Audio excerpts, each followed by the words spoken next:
Monsieur Gervais Boga, co-président de la Fondation internationale des droits de l'homme et des peuples, en abrégé FIDOP, a produit une déclaration sur la page Facebook de son organisation. Profitant de la célébration de la Journée internationale des droits de l'homme, le militant des libertés humaines, rentré en Côte d'Ivoire après 10 ans d'exil, a présenté quelques articulations des droits de l'homme en partant de 1945 avec l'abolition du travail forcé par feu Félix Houphouët-Boigny à nos jours. Le docteur Boga estime que si la question des droits de l'homme est de plus en plus visible dans les constitutions qui se sont succédées en Côte d'Ivoire, force est de constater que dans la pratique, les vraies préoccupations des Ivoiriens sont mises à l'écart. C'est-à-dire nous célébrons aujourd'hui 10 décembre les droits de l'homme à travers le monde, et puis c'est une fierté et un privilège en tant que militant des droits de l'homme d'être au cœur de ce mouvement-là. Ce qu'il faut regarder à travers le monde, c'est que l'être humain a perdu de sa valeur. Depuis la Seconde Guerre mondiale, de façon, depuis les 2 grandes guerres mondiales, mais la dernière, on a pensé qu'on devait tout faire pour protéger l'être humain. Mais ce n'est pas encore totalement le cas. Et puis dans nos pays africains, et notamment en Côte d'Ivoire, c'est encore un peu, ça laisse à désirer. Voilà, depuis Houphouët jusqu'à aujourd'hui, les gens oublient souvent que c'est Houphouët qui a introduit la loi sur l'abolition du travail forcé, qui était une grande avancée en matière des droits de l'homme. Mais les successeurs du président n'ont pas vraiment pris la relève.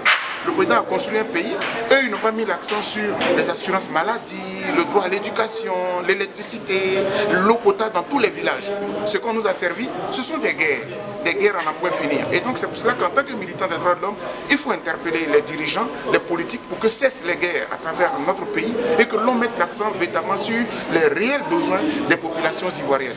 On peut dire qu'il y a quand même une avancée depuis qu'on a fini avec la rébellion, depuis qu'on a fini avec les guerres électorales. Mais il faut toujours craindre. Chaque fois qu'il y a des élections, on a toujours peur pour les droits de l'homme dans notre pays. Et c'est là le bas, c'est là où le bas blesse. Le président fondateur de la FIDOP a fait un bref bilan au micro de Canal Ivoire sur les droits de l'homme et la Covid-19, 2 ans exactement après l'éclatement de la crise sanitaire mondiale. Ah oui, bien sûr. C'est-à-dire que la crise sanitaire mondiale, d'abord, ce n'est pas une crise particulière pour notre pays, c'est tout le monde entier qui a été bousculé. Et je pense que ça nous interpelle. Parfois, les nations puissantes ont pensé qu'elles maîtrisaient toute la planète. Mais avec la Covid, on a compris qu'il y a des limites. Donc, la question de la santé vient là au cœur. Et puis, il faut faire la question de la santé de façon, j'allais dire, équitable. Les grandes puissances, on a vu qu'on a été lésés en Afrique, on a pensé que ça allait être la catastrophe.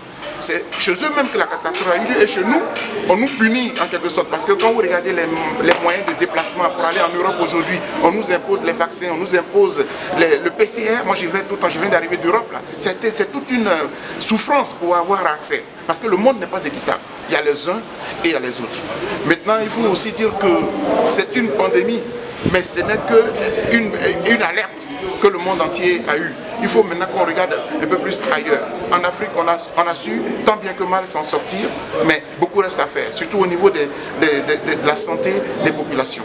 Il faut préciser que le docteur Boga a pris part le vendredi 10 décembre 2021 à la célébration de la Journée internationale des droits de l'homme organisée à la mairie de Port-Boué.